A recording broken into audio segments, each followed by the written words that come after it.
I'm super excited about this. Nick Ayers Part 2. Part 2.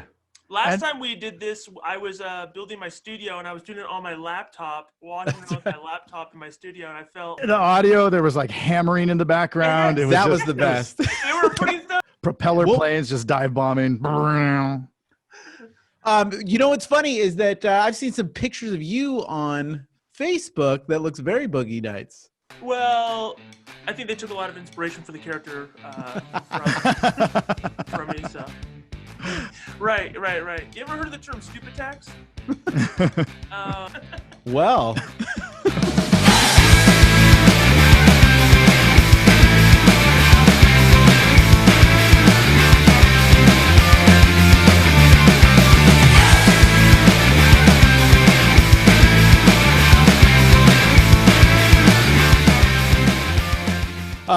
I want to know about, so you said that the SaaS product has been, a total different way of promoting. How has that changed your marketing strategy with, especially with YouTube? So the difference is, I don't want to bore people too much with it, so I'll just kind of go over what I see as the major differences first. When you are dealing with a product like insurance, it's a lot more direct response, right? Get a quote, get fast, cheap rates here, do this. You have a problem, you pay too much for insurance, you want to buy this, it's gonna save you money. That's very generalized, but it's more direct response. What works with a SaaS product that we're finding out is that it's a lot more content driven. It's a lot more educational driven. It's a lot more, you have to know a lot more about the other players in the market. You have to know what they offer. You have to know how you stack up in the marketplace. And so you have to educate and bring people through a different buying process than insurance. And I'm sure there's a Venn diagram where there's some collaboration, but our approach has been a lot different. And I think how we've approached that with Google Ads, whether it's YouTube or search or display advertising, is really kind of honing in a lot more on the features of what the SaaS product what Better Agency will actually do for somebody. With insurance, you're speaking towards things like peace of mind or tangible, save money type thing. Whereas with SaaS, you if someone's going to use it, you have to really talk to them differently than you would an insurance customer, because there's two different buying psyches of between those two people that. When they're looking at a SaaS product, they're making a 5 to 10 year or longer decision theoretically, and so you have to talk to them a lot differently. You have to approach them a lot differently, and so the attraction models are a lot different. It seems like the great news though is because we're not dealing with the yellow pages, which was just a shotgun approach, right?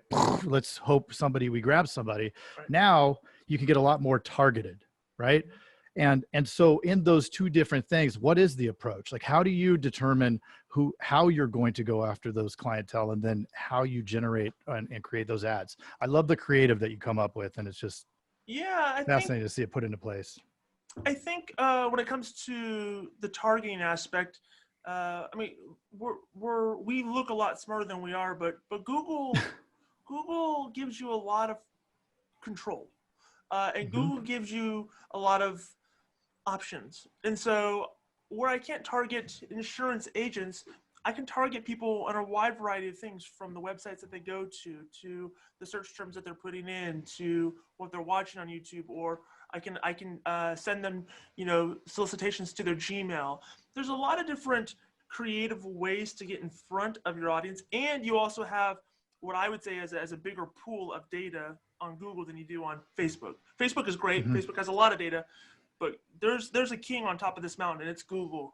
From every website that you go to that has Google Analytics, to Google, to YouTube, which are the two most popular websites in the world, to Gmail, to Google Maps, everything that you can think of that you do on the internet, Google has a really good idea as to who you are. And I always jokingly tell people the Illuminati is scared of how much information Google knows about them. Because, and there's a reason why you don't see Google, the CEO of Google, be getting grilled by Congress like you do Mark Zuckerberg. I think it's because, the politicians know, hey, let's not mess with Google. They know more about what we're doing they know. than anything else. So, but Google gives us a lot of power to get in front of those people. And then you have a lot of flexibility with your messaging. So whether it's search ads, google.com, whether it's YouTube and video, which is my preference because I like it because it's more emotional and I can actually connect with people a little bit differently than a search ad. And then display retargeting that you can see all across, I can follow people all across the internet. There's a lot more power in that. And I think it's something that, and the good thing about it is it can get very pricey, but there's a lot of things that even insurance agents can do that if they just did and they spent $15 a month, they can really, over time, they can really see some really positive results with that. Just with brand awareness and recognition and people remembering who you are and being familiar with who you are, which I think is it's a big step for a lot of people in their business. And so when we're talking about better agency, it's being more content driven and being more educational than anything else, because people are in a different buying mindset. When people are evaluating, people will buy insurance almost on impulse sometimes, right? And we say, well, those aren't the customers we want, but let's face it, there's a lot of customers who are like, I'm paying too much for insurance. Let me look for this up right now. And they get a quote and they buy. It's impulsive. Whereas with a SaaS product or with Better Agency, what we're finding is people are going to evaluate for the next 3 to 6 months. And so you have to be there the entire step of the way. And I think there are lessons that every insurance agent can take out of that, and they can even take some of those principles and put them in their business. I always tell people, how often do you buy a mattress? And they'll say, well, I buy a mattress every 10 years or so. You go, great. Go to purple.com and just look at their website for 5 seconds. Purple, Casper, insert mattress brand here, they're going to follow you around for the next 10 years. And they're going to act like you're buying a mattress today. And that's the same principle that I think, and the mattress industry is so competitive. It's a great example to use because they know that you're only going to buy a mattress once every 10 years. So when that time comes, they want you to remember them. And so they'll put more money into and more time and be a lot more patient with their advertising. Whereas an insurance agent, they'll run an ad for 2 days and they go, well, I didn't get any leads. This doesn't work.